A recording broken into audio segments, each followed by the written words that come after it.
الشيطان الرجيم بسم الله الرحمن الرحيم الحمد لله رب العالمين والصلاة والسلام على أشرف الخلائق أجمعين سيدنا وسيد الأولين والآخرين حبيبنا وحبيب إله العالمين إمام المرسلين وخاتم النبيين شفيع المذنبين ورحمة للعالمين أبي القاسم المصطفى محمد اللهم صل على محمد وآل محمد وعلى أهل بيته الطيبين الطاهرين الهداة المهديين المعصومين المظلومين واللعنة الدائمة على أعداء الحق والدين أما بعد فقد قال الله تعالى عز اسمه في محكم كتابه ومتقن خطابه بسم الله الرحمن الرحيم يا أيها الذين آمنوا اتقوا الله وابتغوا إليه الوسيلة وجاهدوا في سبيله لعلكم تفلحون صدق الله العلي العظيم اللهم صل على محمد وآل محمد ایک مرتبہ اور بلند تر صلوات اللهم صل على محمد وآل محمد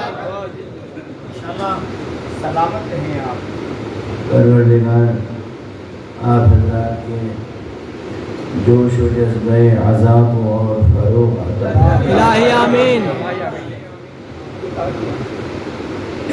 اور جو آپ کے معاشرے کی اساس ہے آپ کے معاشرے کی اساس وہ اساس خدا کا شکر ہے کہ بہت مضبوط ہے اور آپ حضرات کے سامنے مستحضر ہونا چاہیے ہمیشہ یہ بات پیش نظر رہنی چاہیے کہ آپ کے معاشرے کی اساس کچھ نہیں ہے بجز ولایت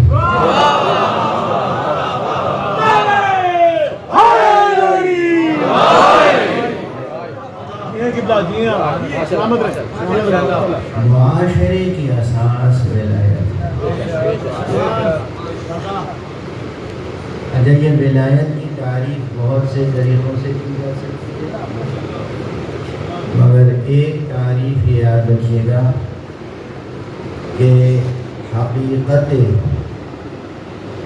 توحید کے انسان کی عملی زندگی میں کامل نفوذ کا نام ہے ولایت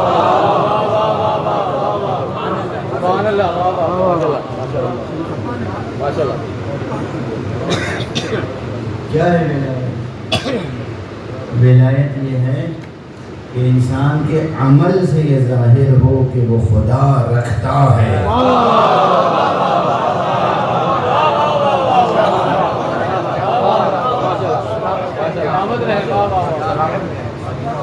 انسان کے عمل سے انسان کی گفتگو سے انسان کے عزم سے انسان کے ارادے سے انسان کی ہمت سے انسان کے حوصلے سے انسان کی قوت اور شجاعت سے انسان کی توانائی سے انسان کے صبر سے انسان کے ثبات قدم سے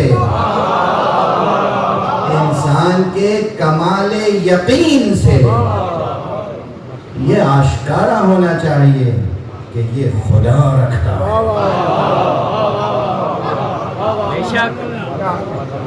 اور جہاں زندگی میں یہ بات پیدا ہو جائے سمجھیے کہ ولایت ہے. اصل ولایت نام ہے، حقیقت توحید کے حیات انسانی میں، معاشرے انسانی میں عملی نفوذ کا. رسوخ، نفوذ، نافذ ہو جائیں تقاضے توحید کے، راسخ ہو جائیں تقاضے توحید کے. انسان یقین میں اتنا کامل ہو کہ اس کا عمل اس کے عقیدے سے جدا ہو نہ سکے.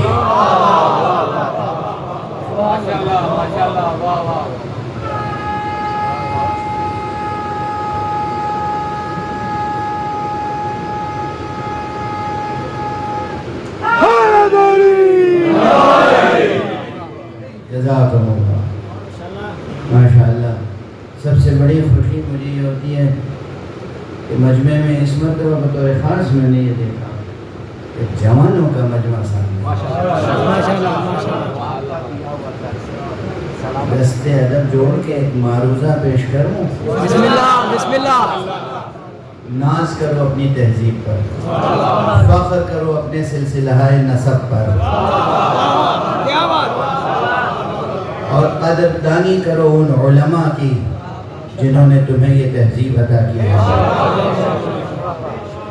مغرب میں جاؤ، دنیا کی ترقی تو ہے مگر عبادت خانوں میں خاک اڑتی ہے، چند بوڑھے نظر آتے ہیں اور بس. اگر یہ ہمارے معاشرے کے جوانوں کو ان مذہبی مجلسوں سے جوڑا ہے کسی چیز نے، وابستہ کیا ہے کسی چیز نے، یعنی مرکز ولایت پہ جو کشش کھینچ کے لائی ہے، جو ذکر خدا ذکر رسول سننے کے لیے جوانوں کو کھینچ کے لائی ہے، وہ کوئی اور چیز نہیں، وہ یہ تہذیب عزا ہے، تہذیب عزاداری ہے، اور یہ اساس ولایت ہے، اور یہ کشش قربانی حسین ہے.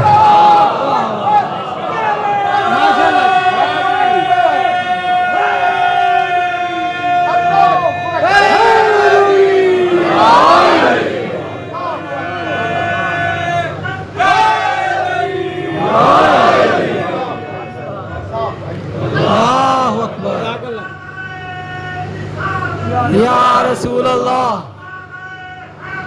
یا علی، یا علی، یا علی، یا علی، یا علی. زندہ آباد، زندہ آباد، مردہ آباد، مردہ آباد.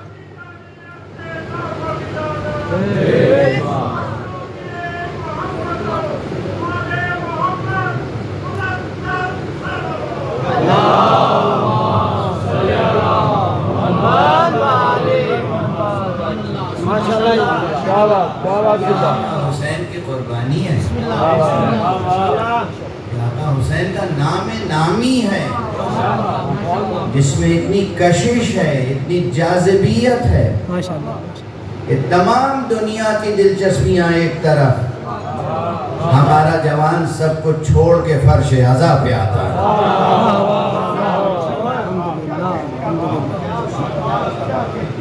ارے ان مجلسوں میں آ کے ہمارے جوانوں کے نورانی چہرے دیکھو، اور دیکھو کہ نام حسین کی قوت سے یہ کیسے پوری دنیا کی کشش کو شکست دیتا. لبیک یا حسین، لبیک یا حسین، لبیک یا حسین، لبیک یا حسین. نعرہ حیدری،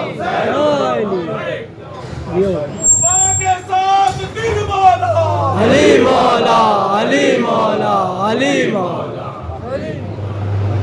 یہ ہے قوت علی، علی، علی، علی، علی، علی، علی، علی. یا علی، یا علی، یا علی مدد. یہ ہے قوت کشش، نام حسین، نام اہل بیت کی، ذکر اہل بیت کی، جس ذکر اہل بیت، خدا کی قسم ذکر اہل بیت، یہ نوخیز نوجوان، یہ بچے دنیا کی کتنی دلچسپیاں ہیں، سب چھوڑ کے یہاں آئے ہیں، ان کے تذکرے میں یہ تاثیر کہاں سے آئی؟ اس لیے کہ یہ تذکرہ ان کا ہے جنہوں نے کمال یقین کے ساتھ خدا کو اختیار کیا تھا، دنیا کو طلاق دی تھی۔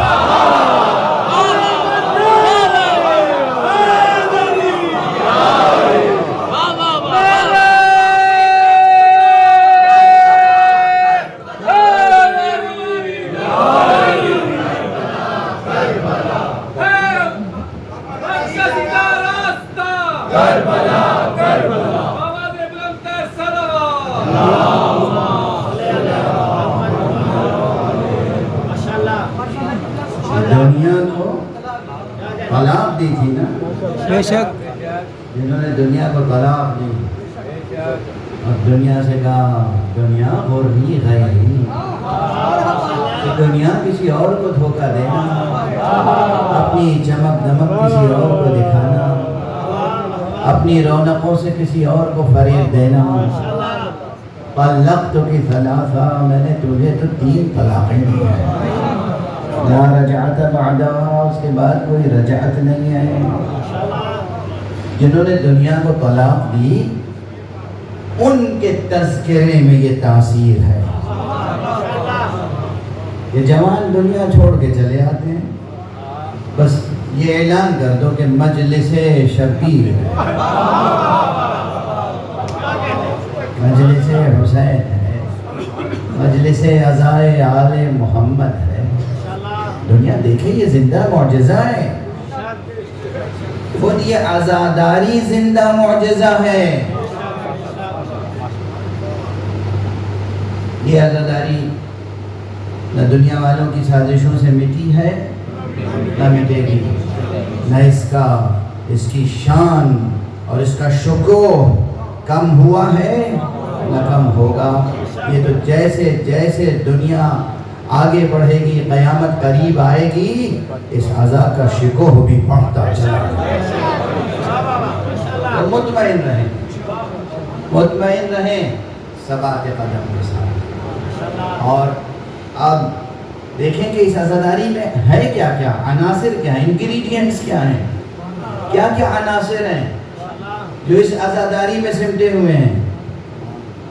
ذکر خدا ہے، ذکر رسول ہے، اور اکثر عرض کرتا رہا ہوں کہ یہ مکتب حسین ہے، یہ مدرسہ حسینی ہے، اور ہر مدرسے کی کوئی بنیادی کتاب ہوتی ہے، اور اس مدرسے کی بنیادی کتاب کوئی اور نہیں، قرآن ہے۔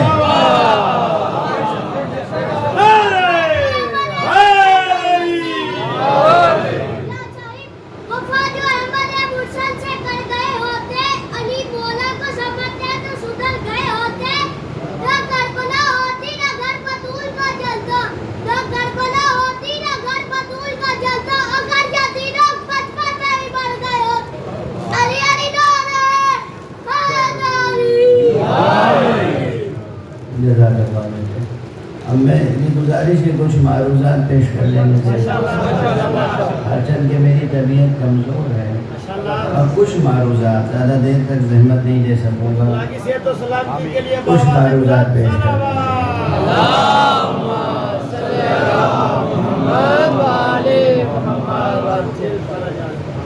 بنیادی کتاب قرآن ہے۔ اچھا یہ بھی غور کر لیجئے کہ ہر آنے والا منبر عزا کا خطیب بہرحال قرآن کی کسی آیت سے گفتگو شروع کرتا ہے۔ خود یہ ہمارا عمل مسلسل جواب ہے اس کا جس نے کہا تھا کہ آسمان سے نہ کوئی ملک نازل ہوا تھا نہ کوئی،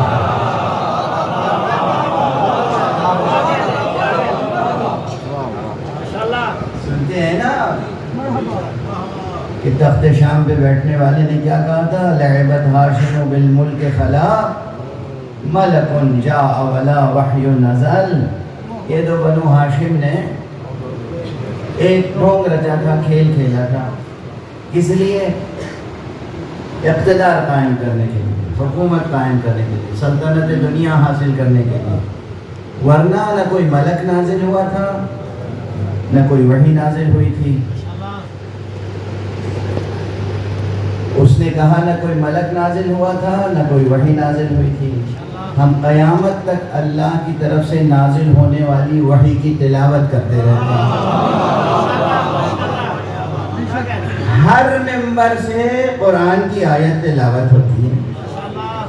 ہمارے رہتے ہوئے تم کیسے کہہ سکتے ہو کہ آسمان سے کوئی آیت نہیں نازل ہوئی؟ کیا بات کیا بات کیا بات. یہ عناصر عزا، یہ عناصر عزا آئی. اور خود قرآن مجید کی مسلسل تلاوت کرتے رہنا یہ خود ایک اعلان ہے نبوت کا بھی، اور مقام ختم نبوت سے وفاداری کا بھی. اس لیے ایک جملہ جو میں نے کسی اور مجلس میں لاہور میں نہیں کہیں اور عرض کیا تھا، وہ زندہ دلانے لاہور کی نظر کر رہا ہوں. یہ جملہ یاد رکھنا. یوں تو بہت سے مسلمان تحفظ ختم نبوت کے عنوان سے کانفرنسیں کرتے ہیں، سیمینار کرتے ہیں، مگر خدا کی قسم ہماری ہر مجلس تحفظ ختم نبوت ہوتی ہے.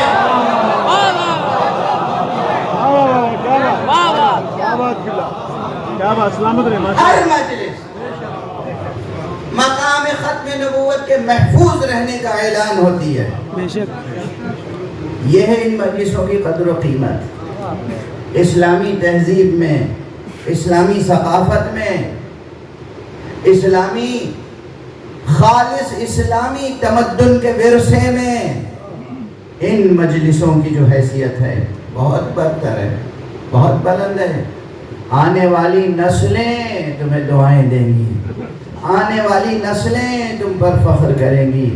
اور صرف تمہاری اپنی نسلیں نہیں بلکہ پوری دنیا تمہیں خراج عقیدت پیش کرے گی کہ تمہاری ان مجلسوں کے ذریعے سے ہم تک، ہمارے کانوں تک حق کا تذکرہ پہنچتا ہے، قرآن کی آیتیں پہنچتی رہیں، سیرت رسول کا بیان ہوتا رہا، سیرت اہل بیت رسول کا بیان ہوتا رہا، اور رسول اللہ اور اہل بیت رسول کے وفادار صحابہ کی سیرتیں بیان ہوتی رہیں.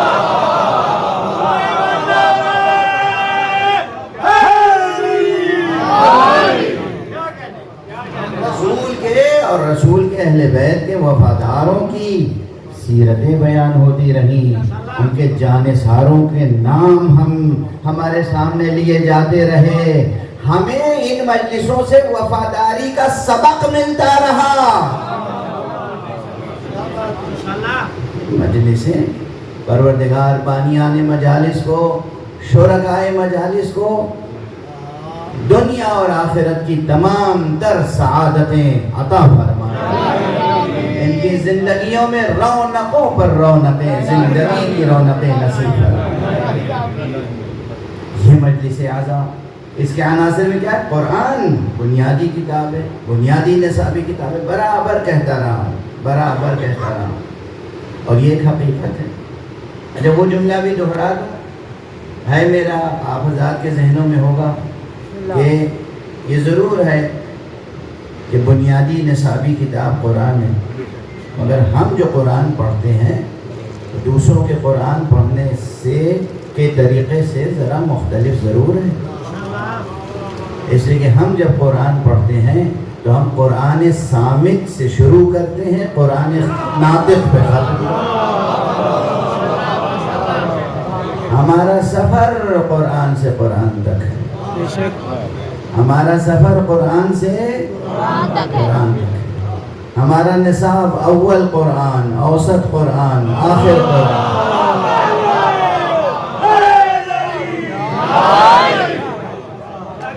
ہمارے معلم کون ہیں؟ اول محمد، اوسط محمد، آخر محمد۔ نصاب کیا ہے ہمارا؟ اول قرآن، آخر قرآن، اوسط قرآن۔ ہم تو قرآن اور محمد کے علاوہ کسی سے آشنا ہونا بھی نہیں چاہتے۔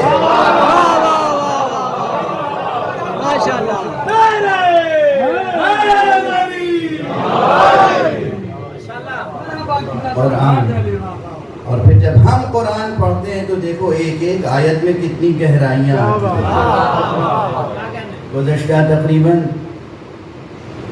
کئی شبوں سے لاہور میں اور اس سے پہلے 2 شبوں سے غالباً ملتان میں اسی آیت کو سرنامہ کلام قرار دے کر گفتگو ہو رہی تھی۔ سورہ مبارکہ مائدہ کی آیت ہے، یا ایھا الذین آمنوا اتقوا اللہ، اے ایمان لانے والو اللہ کا لحاظ کرو۔ خود اس جملے میں کتنی گہرائی ہے، اللہ کا لحاظ کرو۔ اب زندگی میں انسان کسی کا لحاظ کس طرح سے کرتا ہے؟ اگر بافہم ہے، اگر انسان کا ذہن بالیدہ ہے، اگر انسان کا ذہن روشن ہے، اگر انسان کا قلب زندہ ہے، اگر اس کا ذوق بالیدہ ہے، تربیت یافتہ ہے، اگر انسان مہذب ہے، تو کسی بزرگ اور برتر حقیقت کا لحاظ کیسے کیا جاتا ہے؟ لحاظ، اللہ کا لحاظ، اللہ کا لحاظ کرو۔ اور پھر دوسرا فقرہ اس پہ گفتگو ہو چکی ہے، اس کا اور بھی ترجمہ ہوتا ہے۔ عام طور پہ کیا ترجمہ کرتے ہیں؟ اللہ سے ڈرو، اللہ کا خوف کرو۔ حالانکہ یہ جملہ بھی میرا بہت پرانا ہے، پھر اس دوہرا کے آگے بڑھتا ہوں کہ اللہ وہ شے نہیں ہے جس سے ڈرا جائے۔ اور خدا کی قسم جوانوں، یہ ممبر کی صرف خطابت کا جملہ نہ سمجھنا، سچائی یہ ہے، اس پوری کائنات میں وہ ایک حقیقت جس سے محبت کی جا سکتی ہے وہ خدا۔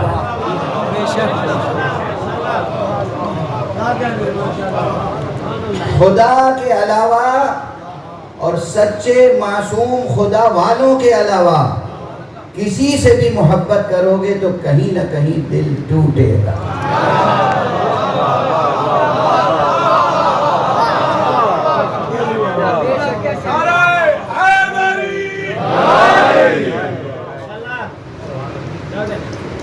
صرف ایک حقیقت ہے جس سے دل و جان سے پورے وجود کے ساتھ محبت کی جا سکتی ہے، اور وہ ہے خدا۔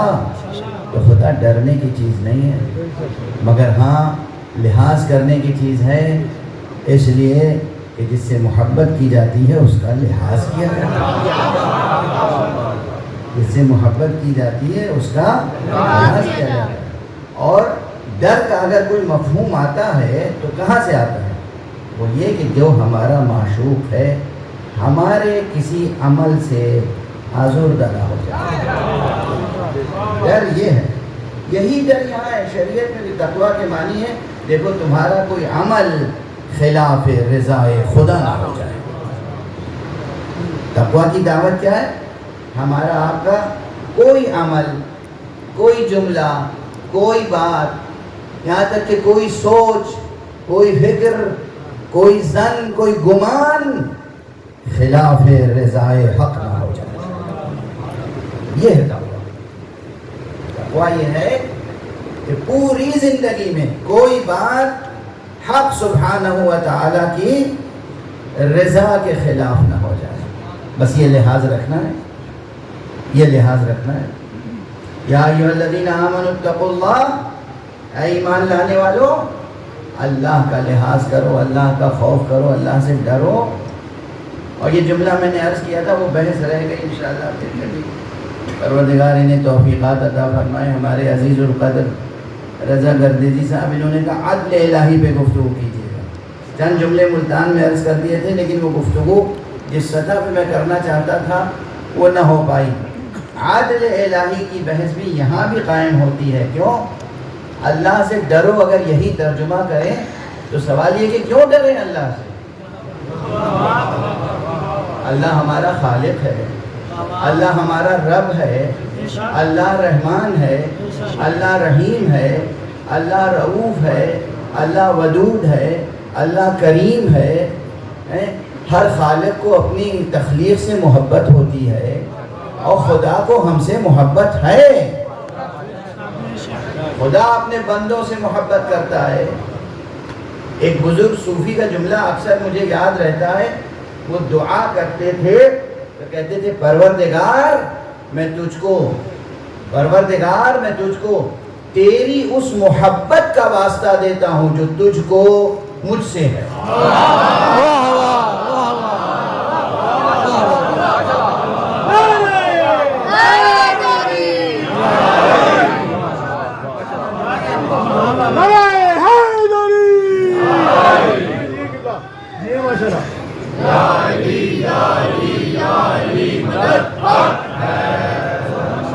سمجھے؟ کوئی پیغام گیا؟ جوانوں بزرگوں کوئی بات سمجھ میں آئی؟ اللہ خالق ہے، اللہ اپنی مخلوق سے محبت فرماتا ہے، اسے محبت ہے، وہ شفقت فرماتا ہے، رحمت فرماتا ہے، رب ہے، پالنے والا ہے، بے شک پرورش کرنے والا ہے، رزق دینے والا ہے، کریم ہے، بے انتہا دینے والا ہے، غفار ہے، ہمارے گناہوں پہ پردہ ڈالنے والا ہے، ستار ہے، پردے پہ پردہ ڈالنے والا ہے، غفور ہے، بہت زیادہ بخشنے والا ہے۔ اچھا، خالق بھی ہے، رازق بھی ہے، رحمان بھی ہے، رحیم بھی ہے، غفور بھی ہے، ودود بھی ہے، ستار بھی ہے، پھر ڈر کس بات کا؟ پھر یہ بار بار کیا آواز دی جا رہی ہے؟ ایمان لانے والوں خدا سے ڈرو۔ پورے قرآن میں بار بار اتقوا اللہ، اتقوا اللہ، اتقوا اللہ، اتقوا اللہ، خدا سے ڈرو، خدا سے ڈرو، خدا سے ڈرو، خدا سے ڈرو۔ اس میں راز یہی ہے، خدا محبت کرتا ہے مگر ہم انسانوں کی طرح اندھی محبت نہیں کرتا۔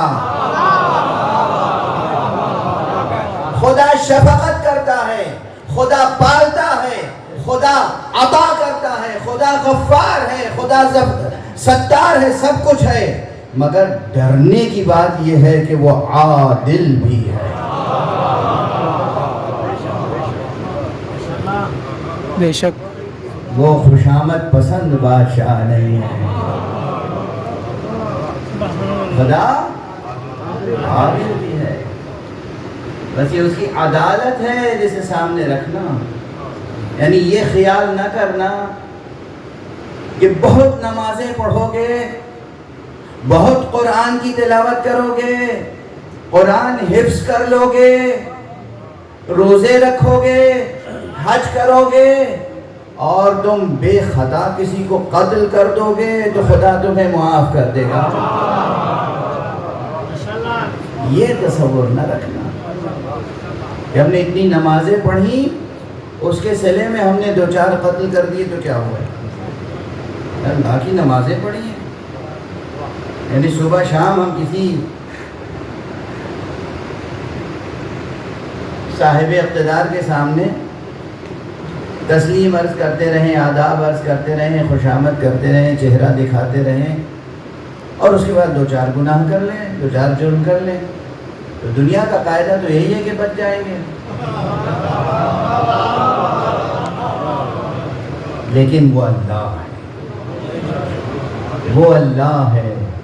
ہماری مائیں سن رہی ہیں، اپنے بچوں کی تربیت کریں گی اس تصور کے ساتھ، اس یقین کے ساتھ خدا ہے جو ہم سے محبت کرتا ہے، مگر وہ عادل خدا ہے، وہ انصاف کرنے والا خدا ہے، کبھی کسی پر ظلم نہیں کرنا چاہیے۔ آقا، ابھی آپ حضرات اپنے گریے کو ضبط کیجیے گا، کچھ دیر میں فضائل پڑھنا چاہتا ہوں لیکن درمیان میں جملہ آ گیا ہے۔ ہمارے اور آپ کے امام حضرت زین العابدین سید الصالحین صلی علی محمد وآل محمد علیہ الصلوۃ والسلام کا جملہ ہے. انہوں نے اپنے بیٹے امام باقر سے، اپنے بیٹے حضرت زید سے، اپنے بیٹوں سے وصیت کے طور پہ کہا ہے.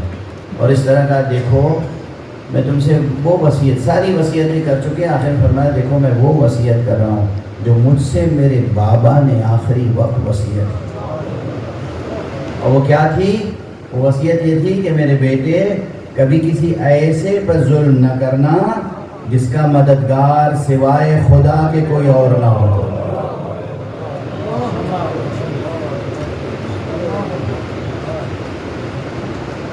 کوئی مددگار نہ ہو کسی کا، پھر اس کا مددگار خدا ہوتا ہے.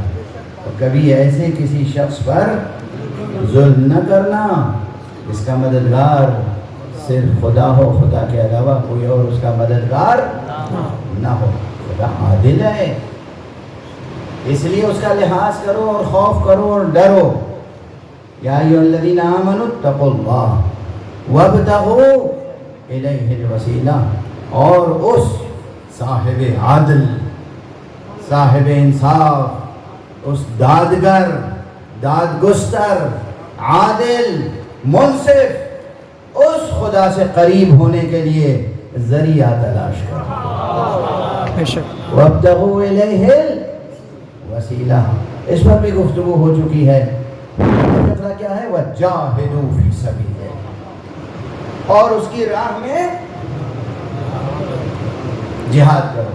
بس یہاں ٹھہر کے 2-3 فقرے آج عرض کروں گا، اور اسی ضمن میں اپنے آقا حضرت امام زین العابدین علیہ السلام کی سیرت کے کچھ پہلو پیش کرنے کی کوشش کروں گا.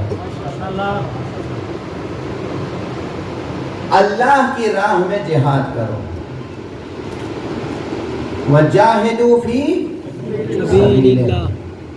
آخری فقرہ ہے لعلکم تفلحون، تاکہ تم فلاح پا جاؤ، تاکہ تم فلاح پا جاؤ، تاکہ وہ سوسائٹی وجود میں آئے، وہ معاشرہ وجود میں آئے، وہ قوم وجود میں آئے، وہ نیشن، وہ ملک وجود میں آئیں کہ جو خوشحال ہیں، ہر اعتبار سے خوشحال.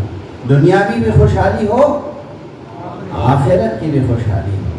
اور اصل خوشحالی تو آخرت کی خوشحالی ہے. اصل نجاح و فلاح تو آخرت کے لیے ہے. وہاں جو صاحب نجاح ہے، وہاں جو صاحب فلاح ہے، وہی فلاح پانے. جہاد کرنا ہے خدا کی راہ میں. پہلی چیز تقوی اختیار کرنا ہے. دوسری چیز خدا سے قریب ہونے کے لیے وسیلہ چاہیے. تیسری چیز اللہ کی راہ میں جہاد. قرآن، کاش ایک جملہ عرض کر رہا ہوں جو یقیناً علماء کے کام کا ہے، لیکن بہرحال آپ میں سے ہر ایک کے کام میں پڑھا رہے گا تو کبھی نہ کبھی کسی نہ کسی وقت ہو سکتا ہے فکر کی بالیدگی کا سبب بنے. علوم کا ایک سلسلہ ہوتا ہے فروغ پانے کا. ہر علم فروغ پاتا ہے اور پا رہا ہے ہر علم. اور اگر کوئی چیز فروغ نہیں پا رہی ہے تو اس کا مطلب وہاں جمود ہے، وہاں زوال ہے. اور اس لیے کوشش کرنی چاہیے کہ جمود ٹوٹے، زوال سے ہم نکلیں اور پھر عروج کی طرف قدم ہمارے گامزن ہو جائیں. چاہے وہ زبان ہو، چاہے وہ ادب ہو، چاہے شعر ہو، چاہے وہ فلسفہ ہو، چاہے کوئی علم ہو. آپ دیکھ رہے ہیں ہر علم ترقی کر رہا ہے، ہر علم ترقی کر رہا ہے. جب علوم ترقی کرتے ہیں تو کچھ چیزیں مجبوری ہوتی ہے تعلیمی نظام کی. ذرا دقیق بحث ہے. اس طرح کی مجلسوں میں، اس طرح کے اجتماعات میں ایسی دقیق بحثیں نہیں چھیڑتے ہیں لوگ، لیکن میری عادت ہے، میرا مزاج ہے، ایسے مجموعوں میں بھی ایسی باتیں چھیڑتا ہوں. اور اس لیے چھیڑتا ہوں کہ مجھے آپ کے اوپر بھروسہ ہے. مجھے اپنے سامعین پر اور اپنے سامعین پر نہیں، مجھے آقا ابو عبداللہ کی مجلس میں شرکت کرنے والوں پر بھروسہ ہے. میں آپ کی ذہانتوں سے مایوس نہیں ہوں، میں آپ کو کمتر نہیں سمجھتا ہوں، پورے اعتماد کے ساتھ گزارشیں کرتا ہوں، اور میرا اب تک کا تجربہ یہ ہے کہ گزارشیں آپ قبول فرماتے ہیں، جوان سوال کرتے ہیں، سمجھتے ہیں، بہترین فہم کا ثبوت دیتے ہیں۔ جن کی سمجھ میں میری باتیں نہیں آتی وہ بھی ایک گروہ ہے، لیکن جو سمجھتے ہیں وہ سمجھتے ہیں۔ خدا کا شکر ہے، اور دنیا میں ان کی تعداد بہت زیادہ ہے۔ خدا آپ حضرات کی زندگیوں میں برکتیں عطا فرمائے۔ ہوتا کیا ہے، جب علم آگے بڑھتا ہے تو تعلیمی نظام کی عام طور پہ کیا ہے عبادت کا مفہوم؟ نماز شب پڑھو، 5 وقت کی نمازیں پڑھو اور نماز شب پڑھو۔ بہترین عبادت گزار وہ ہے جو نماز شب پڑھتا ہو، بہترین عبادت گزار وہ ہے جو نماز شب پڑھتا ہو۔ لیکن جس طرح بستر چھوڑ کے اٹھ کر نماز پڑھنا عبادت ہے، اسی طرح مصلی چھوڑ کر بستر پر لیٹ کر سونا ہے۔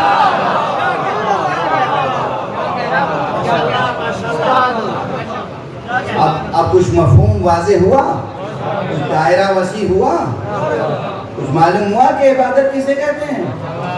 جاگ کر نماز پڑھنا بھی عبادت ہے، اور نماز چھوڑ کر، مصلی چھوڑ کر بستر پر لیٹنا وہ بھی عبادت ہے۔ تو عبادت میں زندگی کا ہر شعبہ شامل ہے، ہر عجیب جملہ کہہ رہا ہوں، اس کی تشریح تو ابھی نہیں کر سکوں گا۔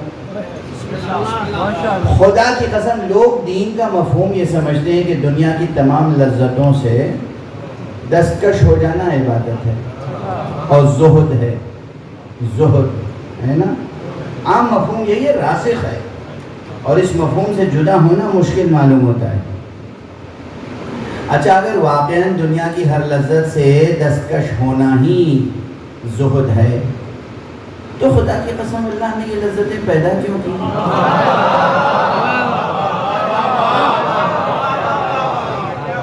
کیوں پیدا کی؟ زہد کسے کہتے ہیں یہ سمجھ لیجیے گا۔ لذتوں سے دستکش ہونا، کنارہ کش ہونا، دامن کشاں ہونا زہد نہیں ہے۔ اللہ کی ہر نعمت سے لطف اندوز ہونا، ہر جائز اور حلال لذت سے محظوظ ہونا، مگر اس شان کے ساتھ کہ اس لذت کے نشے میں خدا فراموش نہ ہو جائے۔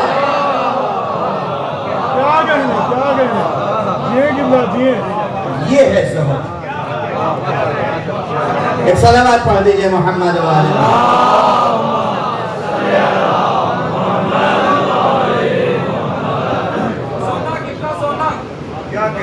زہد یہ ہے، زہد یہ ہے۔ ہر لذت کس لیے پیدا ہوئی ہے؟ کافروں کے لیے پیدا ہوئی ہے۔ مومن اور کافر میں فرق کیا ہے؟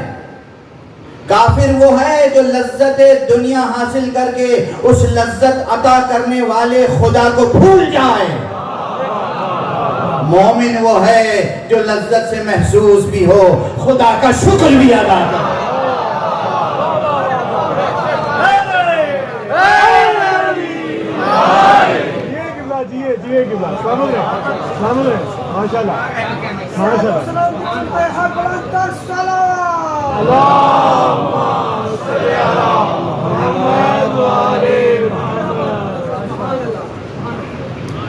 زہد کے معنی سمجھیں، تقویٰ کے معنی سمجھیں، دین کے معنی سمجھیں، عبادت کے معنی سمجھیں۔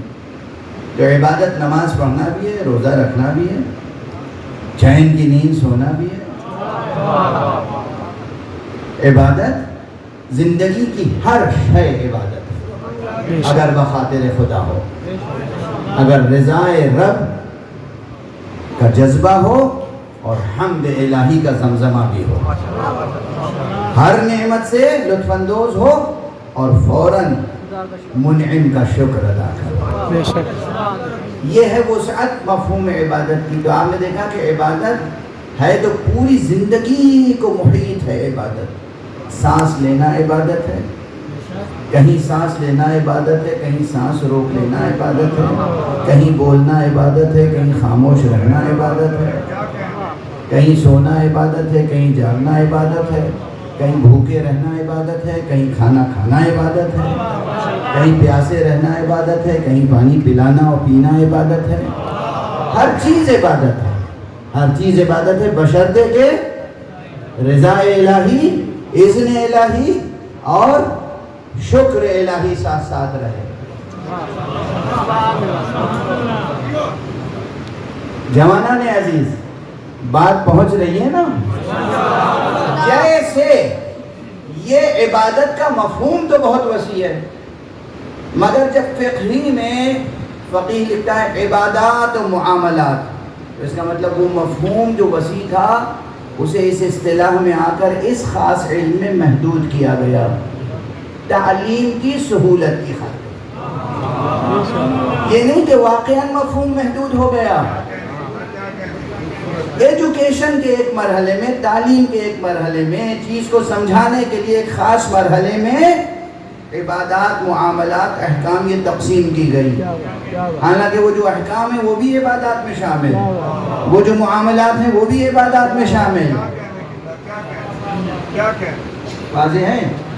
نکاح کرنا معاملات میں ہے، نکاح کرنا معاملات میں ہے، نسل آگے بڑھانا زندگی کے عام شؤون میں ہے، مگر اگر اس نیت سے نکاح کر رہے ہیں، پروردگار ہم نکاح کر رہے ہیں تاکہ گناہ سے بچیں، اب یہ نکاح کرنا عبادت۔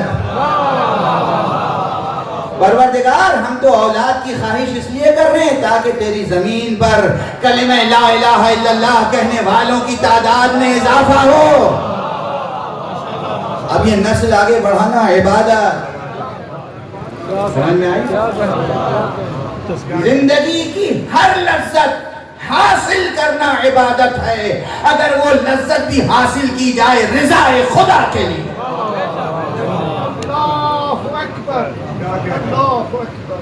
خدا کی خاطر، خدا کی نعمتوں کی قدردانی کے لیے، خدا کی نعمتوں کی قدردانی کے لیے، خدا کے احسان کو خوشی سے قبول کرنے کے لیے، خدا کی بنائی ہوئی چیزوں کی قدردانی کے لیے، اس لیے کہ قدردانی نہ کرنا ناشکری ہے۔ واضح ہے؟ تو عبادت کا کتنا بڑا مفہوم ہے، زندگی کا ہر شعبہ عبادت میں داخل ہے۔ جس طرح زندگی کا ہر شعبہ عبادت میں داخل ہے، اسی طرح یہ لفظ مجاہدہ اور جہاد جو ہے یہ صرف شمشیر سے جہاد تک محدود نہیں ہے۔ کبھی شمشیر سے کسی کا قتل کرنا جہاد ہے، کبھی شمشیر اٹھا کر کسی کو قتل ہونے سے بچانا جہاد ہے، کبھی شمشیر کو نیام میں رکھے رہنا جہاد ہے۔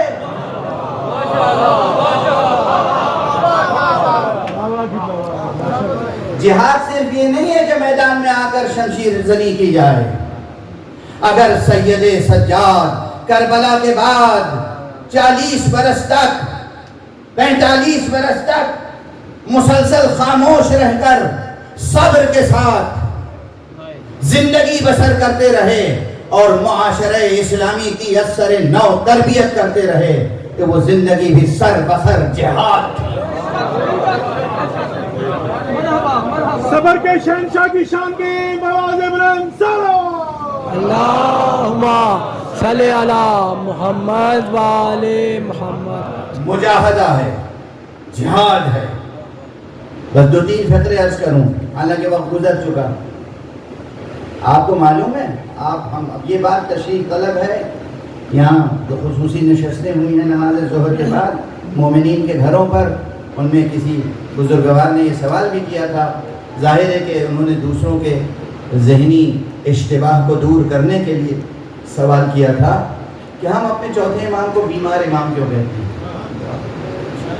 کیا پوری زندگی بیمار رہے؟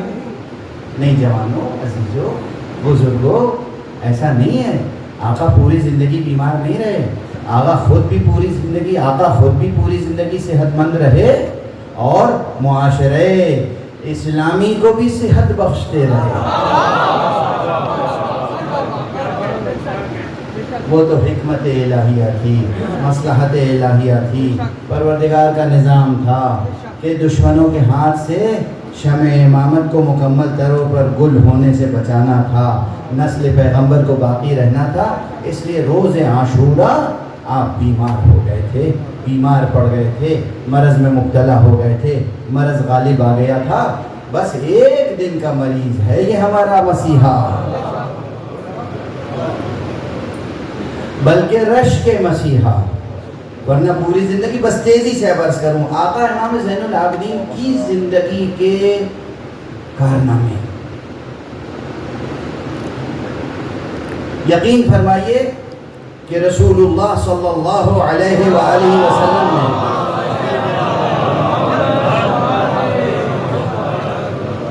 اور مولا علی علیہ السلام نے اللہم صلی علی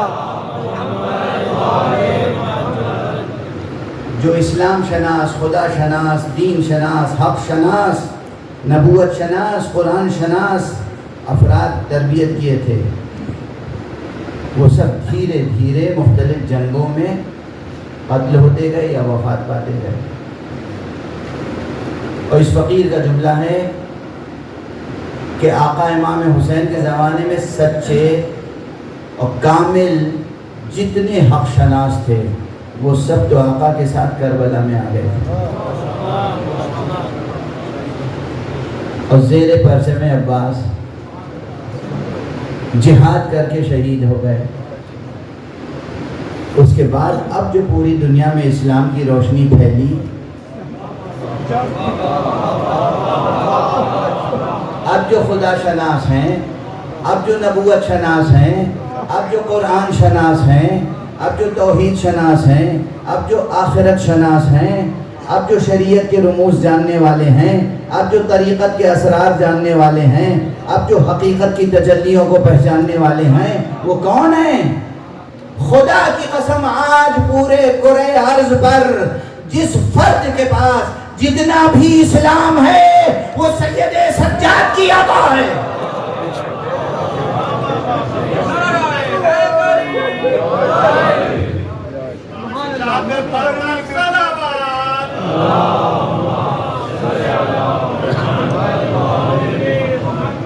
ضبط کریں، دو تین جملے عرض کر لینے دیئے، مطالب عرض کر لینے دیئے۔ آپ روایات پڑھیں، ہر چند کے ہمارے اماموں کی پوری سیرتیں تاریخ نگاروں نے نہیں لکھی، دربار کے وظیفہ خار مورخ اہل بیت کی سیرت لکھنے سے کوئی دلچسپی نہیں رکھتے تھے، بلکہ خود پیغمبر کی سیرت لکھنے سے دلچسپی نہیں رکھتے تھے۔ پیغمبر کی سیرت لکھنے سے دلچسپی رکھنے والے بہت کم ملیں گے، شاذ و نادر۔ زیادہ تر تاریخ اور سیرت کی کتابیں لکھی گئیں درباروں کے اور سیاسی ایوانوں کے مصنفین کے ذریعے، اور اسی لیے اتنا کچھ حقیقتوں پہ پردہ پڑا ہوا ہے۔ اس کے باوجود جتنی بھی روایتیں مل جاتی ہیں، ایک ایک چھوٹی چھوٹی روایت میں بہت سی حقیقتیں عیاں ہو جاتی ہیں۔ ہمارے جوان سوچیں، ذرا سوچیں، ایک فرد، توجہ رکھیے گا، بالکل تعلیمی اور تہذیبی گفتگو بھی ہے، تاریخی بحث ہے۔ ایک طرف آقا مسجد نبوی میں درس کہتے تھے، بعد کربلا، بلکہ قبل کربلا بھی اور بعد کربلا بھی مسجد نبوی میں درس ہوتا تھا، اور بہت سے شاگرد آپ سے استفادہ کرتے تھے۔ مسجد نبوی کے علاوہ گھر پہ درس ہوتا تھا، عمومی لوگ آتے تھے، درس حاصل کرتے تھے، اور اس کے بعد خصوصی درس ہوتا تھا۔ آپ اس زمانے میں غلاموں اور کنیزوں کا رواج تھا۔ روایات میں ہے کہ بکثرت غلام خریدتے تھے، کنیزیں خریدتے تھے، ان کی تربیت کرتے تھے اور آزاد کرتے تھے۔ اچھا دیکھیں، یہ جو ہے معاشرے کو کس طریقے سے فروغ دیا جا رہا ہے، علم، ادب، تہذیب، دین، اخلاق ہیں؟ ایک فرد کی تربیت پہ کتنا وقت صرف ہوتا ہے؟ ایک فرد، کسی کے پاس ایک بچہ ہو، اس کا اپنا بچہ، ایک بچے کی تربیت میں، تہذیب میں کتنا وقت صرف ہوتا ہے؟ 2 بچے ہوں کسی کے، 3 بچے ہوں، پوچھ لیجیے ماں باپ سے کتنا وقت صرف ہوتا ہے؟ اپنے بچے اپنی جگہ، اپنے بیٹے بیٹیاں، اور پھر دنیا کے نہ جانے کتنے یتیم، کتنے اسیر، کتنے غلام، کتنی کنیزیں خرید کے لاتے تھے۔ ہر ایک کی تربیت ہو رہی ہے، تعلیم دی جا رہی ہے، اور اس کے بعد جب تعلیم و تربیت سے مطمئن ہو گئے اور سمجھ لیا کہ یہ ایک صالح معاشرے کا صالح فرد ہو سکتا ہے، اللہ کی راہ میں آزاد کر دیا۔ ذرا غور فرمائیے، آقا امام زین العابدین علیہ السلام کا روزانہ کتنا وقت اس تعلیمی اور تربیتی نظام پر خرچ ہوتا ہوگا، کتنا وقت صرف ہوتا ہوگا تعلیم میں، تربیت میں، غلاموں کی تربیت، کنیزوں کی تربیت، اپنے اولاد کی تربیت۔ امام باقر معصوم تھے، لیکن اور بھی تو بچے تھے امام کے، تربیت، اور اس کے بعد گھر کے باہر تابعین اور تبع تابعین کی جو نسلیں تھیں، جو صحابہ کی نسلیں تھیں، جو اور لوگ آپ سے عوام الناس میں کسب فیض کرنا چاہتے تھے، ان کے سوالوں کا جواب دینا، ان کی تعلیم، ان کے درمیان درس دینا۔ اب آپ ذرا سوچئے کتنا وقت چاہیے؟ ساتھ ساتھ چل رہے ہیں؟ پھر اپنے اماموں کی ایک شان اور جانتے ہیں آپ سب، عبادت کی شان، عبادت کرنا، نماز شب پڑھنا، دعائیں کرنا، مناجاتیں کرنا، تمام نمازیں وقت پر نوافل کے ساتھ ادا کرنا۔ اچھا کتنا وقت چاہیے، کتنی طاقت چاہیے، کتنی جان چاہیے؟ واضح ہے؟ اچھا، اور اس کے بعد ایک بات اور یاد رکھیے گا، ہمارے اماموں میں سے کوئی ایسا نہیں ہے جو امت کا ممنون احسان ہو۔ رسول سے لے کر اہل بیت رسول میں سے ہونے والے اماموں میں سے کسی کا ہاتھ امت کے سامنے یوں نہیں رہا، ہمیشہ ایسے رہا۔ تو بھئی یہ ذریعہ معاش کیا تھا؟ بہت سے لوگوں کے ذہن میں یہ سوال، ذریعہ معاش کیا تھا؟ ہمارے ائمہ کے اپنے باغات تھے، ان باغات میں درخت تھے، ان کی آمدنی تھی، ان باغات میں نوکر چاکر بھی تھے، لیکن خود بنفس نفیس جا کر بھی باغ میں کام کرتے تھے، اپنے نوکروں کے ساتھ ساتھ فصلیں تیار کرتے تھے، اسے بیچتے تھے، فروخت کرتے تھے۔ اس کے علاوہ بھی وقتاً فوقتاً مختلف قسم کی تجارت کر لیا کرتے تھے۔ تو تجارت کر رہے ہیں، کسب حلال کر رہے ہیں، باغبانی کر رہے ہیں، تربیت کر رہے ہیں، تعلیم دے رہے ہیں، عبادت کر رہے ہیں، اور اس کے بعد رات کی تاریکیوں میں ایک نظام اور تھا، خاص طور سے سید سجاد کا، ہر امام کا تھا لیکن خاص طور سے سید سجاد کا۔ کیا نظام تھا؟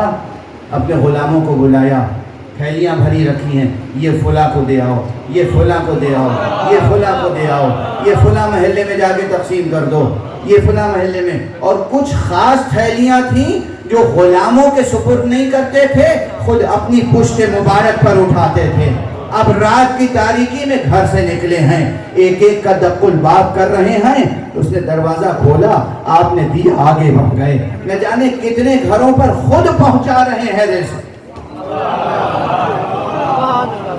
غور کرنا چوتھے امام کی سیرت، چوتھے امام کی سیرت، کتنا وقت چاہیے، کتنی قوت چاہیے، کتنی صحت چاہیے، کتنا حوصلہ چاہیے، کتنی ہمت چاہیے، کتنے ریسورسز چاہیے، اور سب سے بڑی بات یہ کہ کتنا وقت چاہیے۔ واضح ہے؟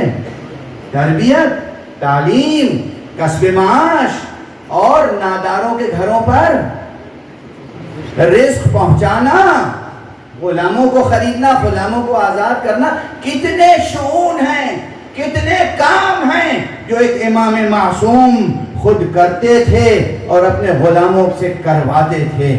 یہ ایک امام کا ایک دن کا کام ہم اور آپ پورے نظام کے ساتھ مل کر مہینوں اور برسوں میں نہیں کر سکتے. اب ایک جملہ کہوں، ایسا لگتا ہے کہ ان کا تصرف ایسا تھا کہ ان کے لیے تو روز ہی سورج پلٹ جاتا تھا.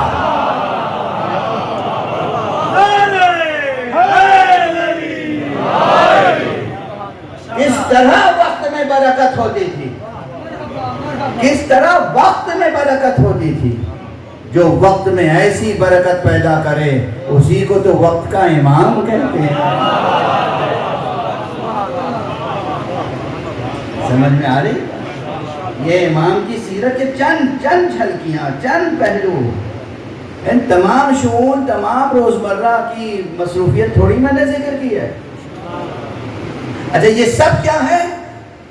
یہ سب جہاد ہے. ایک بچے کی تربیت کرنا جہاد ہے، ایک غلام کی تربیت کرنا جہاد ہے، ایک کنیز کی تربیت کرنا جہاد ہے.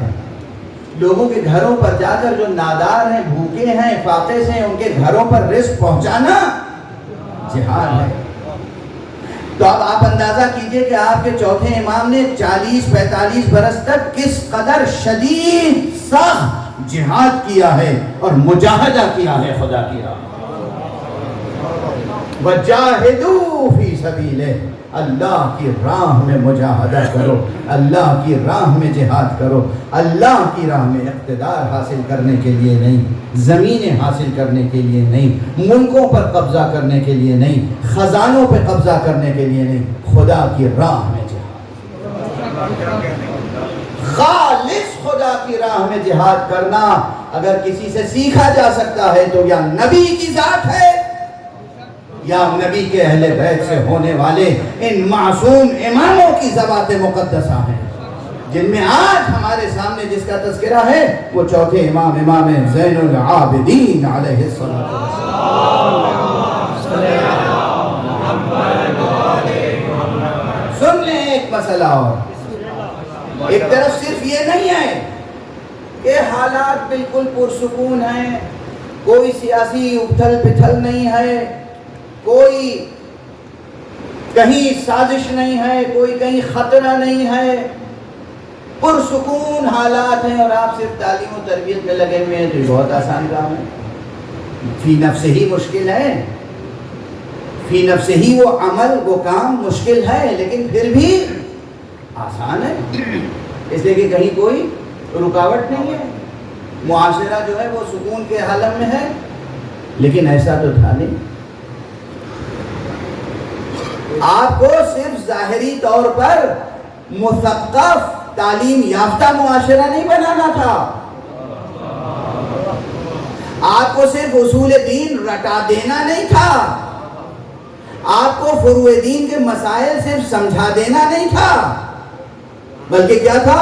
وہ دور وہ تھا جب اصل اسلام کو چیلنج تھا، دین بدلا جا رہا تھا.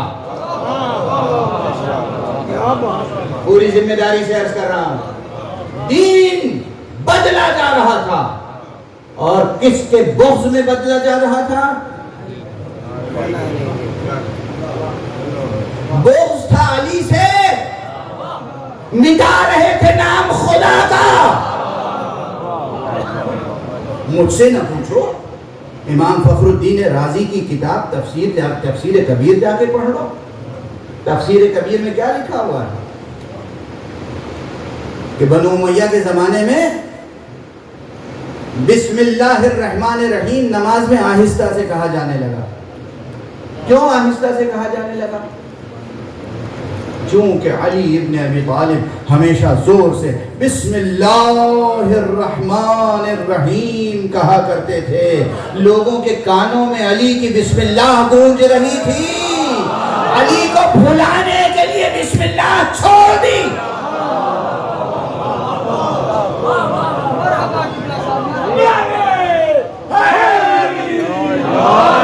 میں نہیں کہہ رہا ہوں، حضرت امام فخر الدین رازی.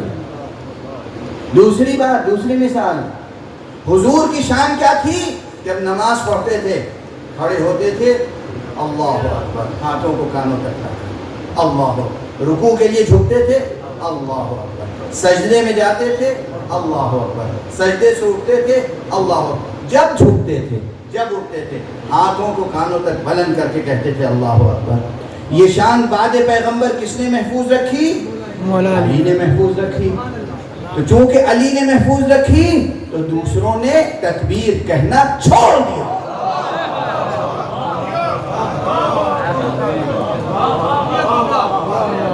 سنیں، دین بدلا جا رہا تھا۔ تیسری مثال، بسم اللہ تکبیر، حج میں اور عمرے میں، خاص طور سے حج میں، عرفات کے میدان میں جناب ابن عباس نکلے، دیکھا خاموشی ہے، زور زور سے کہا لبیک اللہم لبیک، اے پروردگار میں لبیک کہہ رہا ہوں، تیری صدا پر صدا دے رہا ہوں۔ ہائے افسوس کہ لوگوں نے علی کے بغض میں لبیک کہنا چھوڑ دیا۔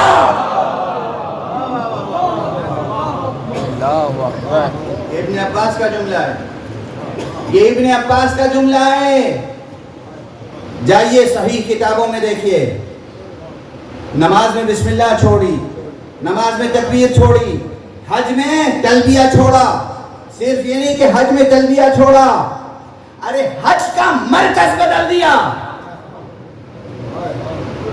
تخت دمشق نے شامیوں سے کہا مکے جا کے خانہ کعبہ کا طواف کرنا ضروری نہیں ہے، تم فلسطین جا کے بیت المقدس میں، بیت المقدس کا، قدس کا، اس مسجد کا طواف کر لو اور وہیں قربانی کر دو، تمہارا حج ہو جائے گا۔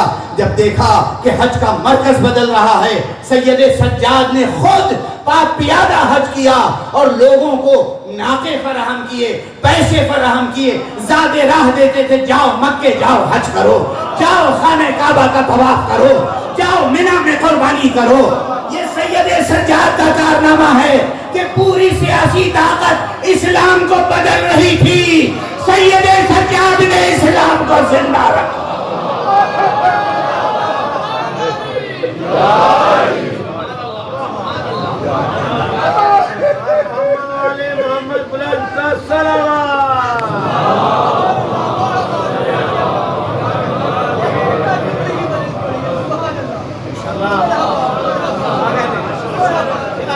سمجھے سید سجاد کون ہے، کیسا جہاد کیا؟ ایک نہیں 3-4 نسلوں کی، بنو امیہ کے خدا فراموش 3-4 نسلوں کی پوری کوششیں ایک طرف، ایک بیمار امام کی کوششیں۔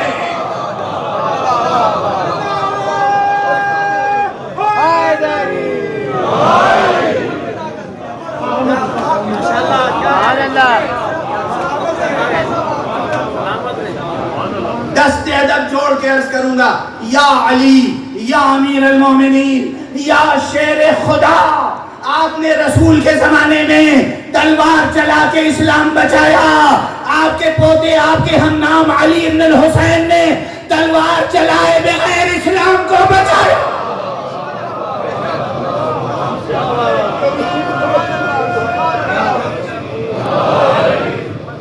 کیا خدمت ہے تاریخ میں سید سجاد کی، یہ ہے زین العابدین، یہ ہے سید الساجدین، یہ ہیں جن کے لیے فرزدق نے کہا تھا هذا الذي تعرف البطحاء وطأته والبيت يعرفه والحل والحرم، یہ وہ ہیں جن کے نقش قدم کو سرزمین بطحا پہچانتی ہے، یہ وہ ہیں جنہیں خانہ کعبہ پہچانتا ہے۔ کیوں نہ پہچانے جس امام نے کعبے کو قبلہ بنا رہنے دیا؟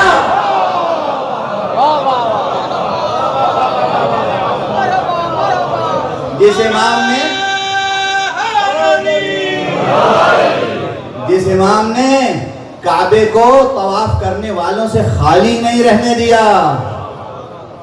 جاؤ طواف کرو، جاؤ حج کرو، جاؤ عمرہ کرو، سواری نہیں ہے تو ہم سے لے لو، زیادہ راہ نہیں ہے تو ہم سے لے لو، خرچ نہیں ہے ہم سے لے لو، جاؤ خانہ کعبہ کا طواف کرو، جاؤ منی میں قربانیاں کرو، جاؤ طواف سے خالی نہ رہے کعبہ۔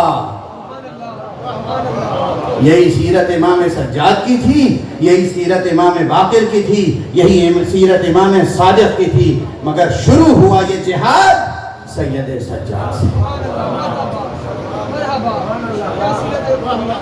کیا کیا خدمتیں ہیں سید